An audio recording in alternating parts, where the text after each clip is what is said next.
Hi everyone.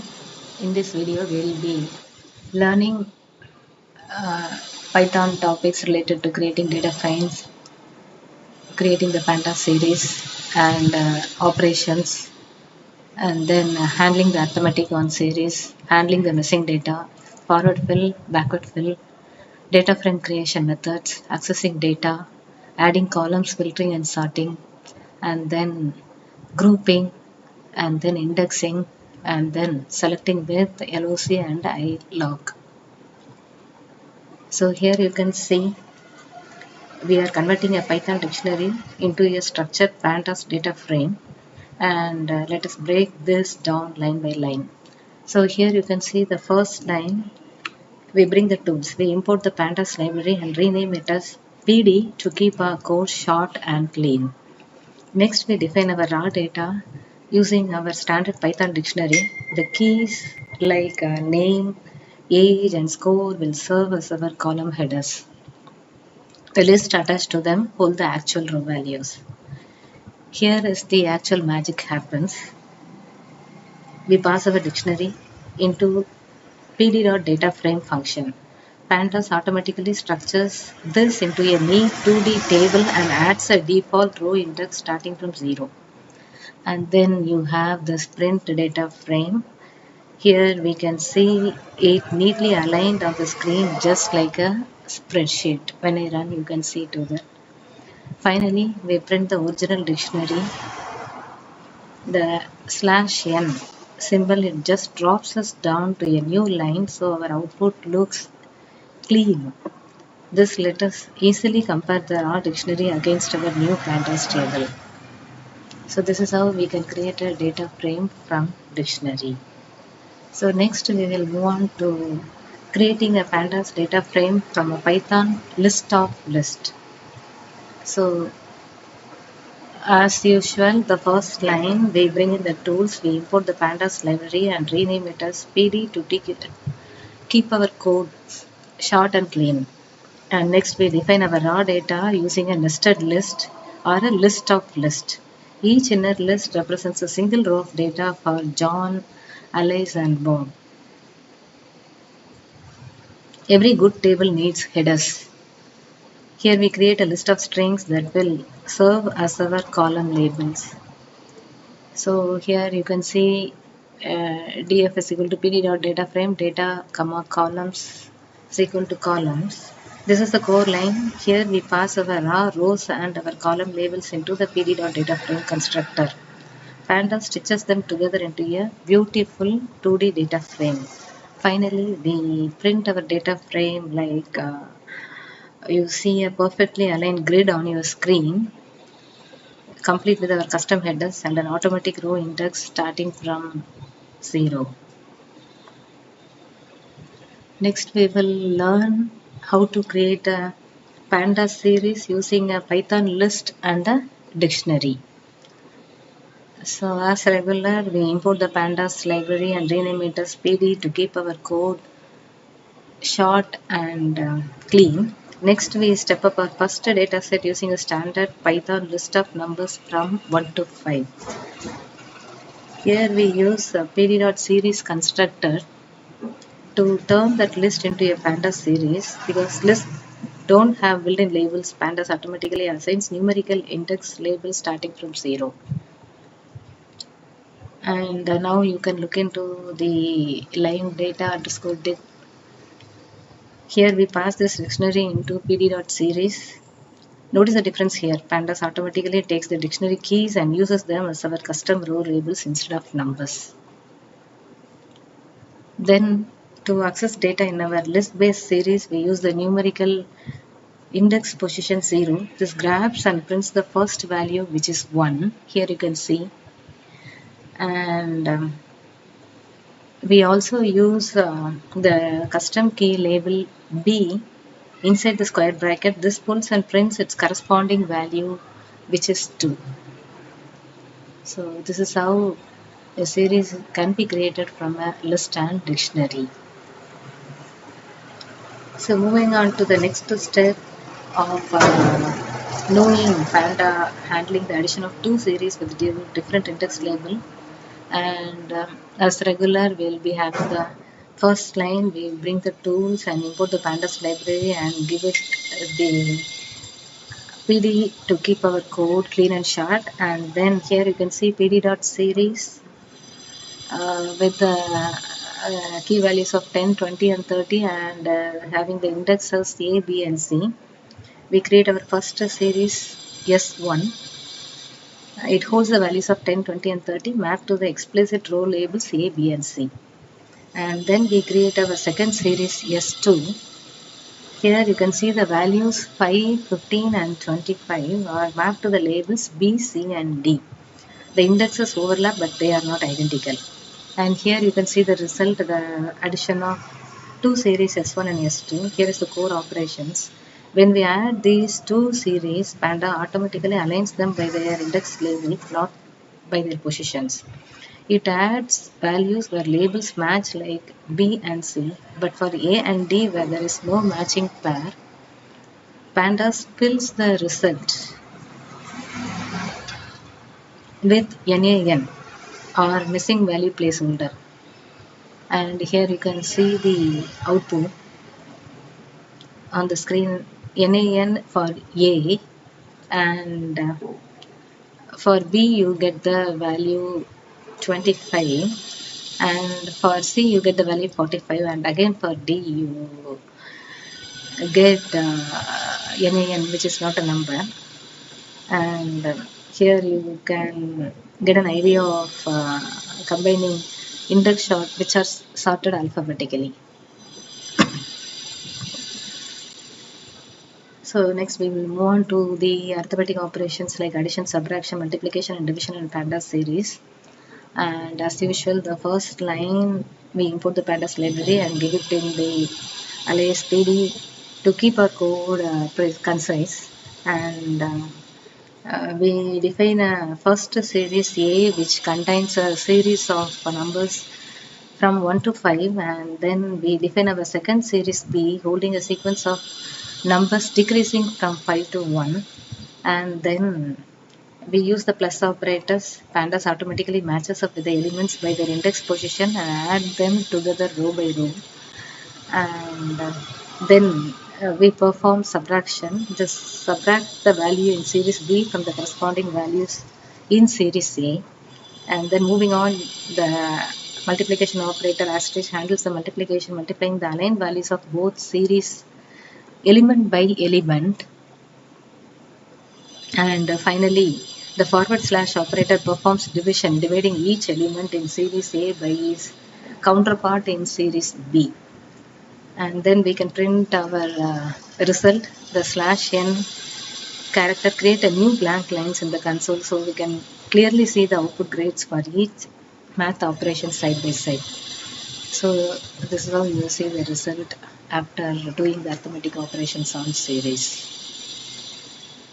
So next we will move on to series alignment in Pandas and how it handles data when index labels don't match perfectly. So the first line we have the importing the Pandas library as PD, and then you have the series underscore A. We build our first series. It contains the values of 1, 2, and 3, which is mapped to the row labels A, B, and C. And similarly, we build our second series. The values are 4, 5, and 6, and the row labels are B, C, and D. The indexes overlap, but they are not identical. And then you can see the core concept automatically index alignment. When we add these two series, the Pandas does not add them by position. Instead, it matches them by their labels. It adds the values for B and C because those labels exist in both series. But for A and D, since there is no matching partner in the other series, Pandas fill the result with NaN placeholder, which means it is not a number. And finally, we print our result. When we run, you see a combined index from A to D.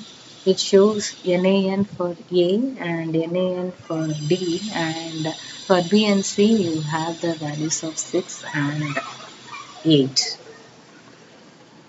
Next we will move on to the deduction of detecting the missing values in a Pandas series by using two identical methods. So as usual, first line we import Pandas library with an extension PDD for a cleaner code, and then we also import the NumPy library as NP. We need NumPy as it provides the standard placeholder for missing data in Python. Then we create a series S and we use np.nan for our second and fourth items. NaN stands for not a number and it acts as a missing value placeholder. And then you can use .isna method. This checks every element in our series and returns true if a value is missing and false if data is present. It converts our number into a series of booleans, and we do the exact same check using is null. It is important to know that .isna and .is null do the exact same thing in pandas. They are just two names for the same function. So finally we print both result to the console with a clean label for both outputs. You can see false at index 0 and 2 and true at index 1 and 3 wherever missing values are same. And then we will learn how to clean our data by replacing missing values with a specific number. And here the first two lines we are making use of the pandas library and the numpy library, and we create our sample series here as it contains the number of 1 and 4 alongside two missing value placeholders which is represented by np.nan. And here is the core operation. We call fill na of 0 method on our series and pass in the number 0. This function, it scans the data and finds every NaN and plugs in a 0 right where the mixed data used to be, leaving the original numbers completely untouched. And here you can see the updated series. When you look at the console output, you see a complete data set with no more missing links. The blank spaces are now clean and usable zeros. Then we'll move on to the exploration of advanced data cleaning technique, which is forward filling and backward filling. And the first two lines will be importing pandas from the pandas library and from numpy as np from numpy library, and then we can define the raw series. Yes, it contains the number with empty spaces in between marked by np.nan. We use ffill method, which stands for forward fill. This function looks at each missing values and copies the last known valid value down into the empty space. For example, the NaN at index 1 get replaced by the number 1 from index 0. And here we do the exact opposite with .b fill or backward fill. This function looks ahead and pulls the next valid value backward into the missing slot. This means NaN at index 1 looks ahead and gets filled with the number 4 for index 2. Finally, we print both the results and compare them. And here you can see a detail in the output. For forward fill, the very last NaN at index 3 stays NaN because there was no new value after it to copy forward. For backward fill, that same slot remains NaN because there is no future value to pull backward. And next we'll move on to the exploration of how to extract columns, rows and specific values from a pandas data frame. Here, as usual, the first line is bringing the core library. We import pandas as PD to keep our code short and clean, and then next we define our raw data set using the standard Python dictionary containing data for name, age and city. And then we have pd.data frame to convert the dictionary into a structured pandas data frame table called df. And to grab an entire column, we pass the column header string inside square bracket, this pulls and prints the full name column as a pandas series. Now look into the row section. We use .loc index, which stands for location by label. Passing a 0 here, tell pandas to look for the explicit row label named 0, which returns this John's complete record. And then we can also use ilog, which stands for integer location. This selects data strictly by its numerical index position, and in this case position 0 targets the very first row of the table, giving us the exact same position as .loc, because our outer index labels happen to be the numbers. And finally, we need only a single cell. We use the highly optimized .at indexer.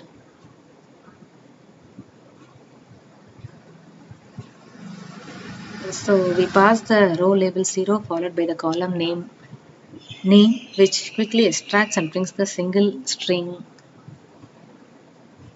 John.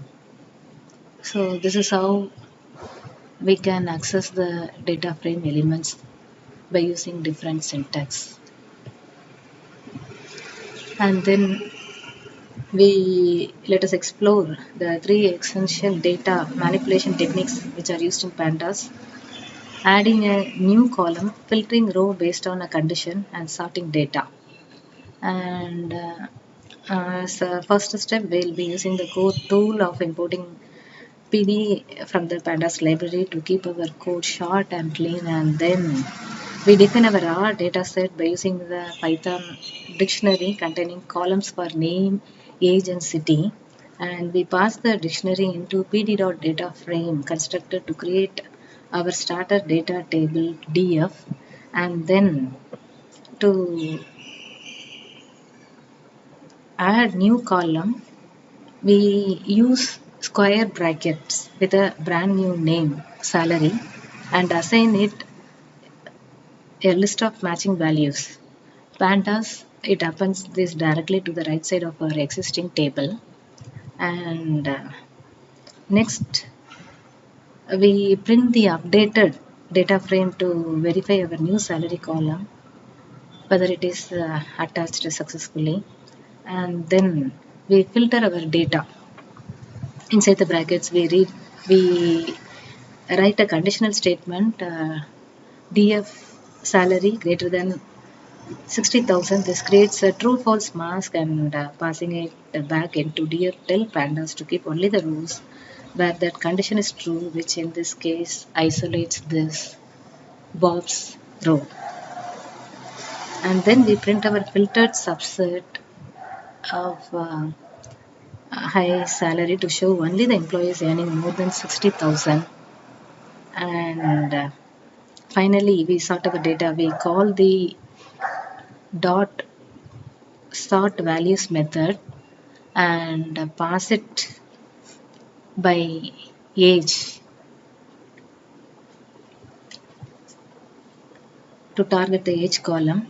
By setting ascending is equal to false, we tell pandas to sort the table in the descending order, putting the oldest person at the very top. And finally, we see the result as a final sorted df to the console. The entire table reorganized from the highest age down to the lowest. This is how we can do the data manipulation in Python. So next we will try to learn how to detect and fix mixing values inside a multi-column pandas data frame. And as regular, we'll be importing PD from pandas library and NP from NumPy library. And then we set up a dictionary called data, and we strategically place missing values in the name, age, and city as np.nan. You can see. And we turn the dictionary into our starter data frame table as df, and then we print this original data frame to the console so that we can exactly see where the empty NAN packets are located before cleaning. Let me execute it. Here you can see, and then we detect the missing values by using this calling .isna. Here you can see, which scans the entire table and returns matching grid of booleans displaying true for every NAN and false everywhere else. Here you can see true and false to find the missing values, and then we fix them by filling. We use dot fill NA method. This time we pass a dictionary into it. This powerful technique allows us to specify different replacement values for different columns, which substituting the missing names and cities with string unknown while filling missing ages with number 0. Then we print our new df underscore fill table to verify that all the gaps have been replaced by our custom value. And finally, we look into the result. The values like alias or new are smoothly cascaded down to clean up the missing value slots. So at last, we have learned the basic coding stuff in using Python data frame. Thank you.